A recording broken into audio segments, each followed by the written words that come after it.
सभी से, रेलवे आपकी संपत्ति है, राष्ट्र की संपत्ति है। इसको किसी भी तरीके से कोई नुकसान ना हो, ये हम सबकी जिम्मेदारी है।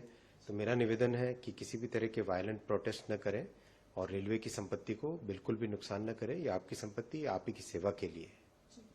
और अभी तक कितनी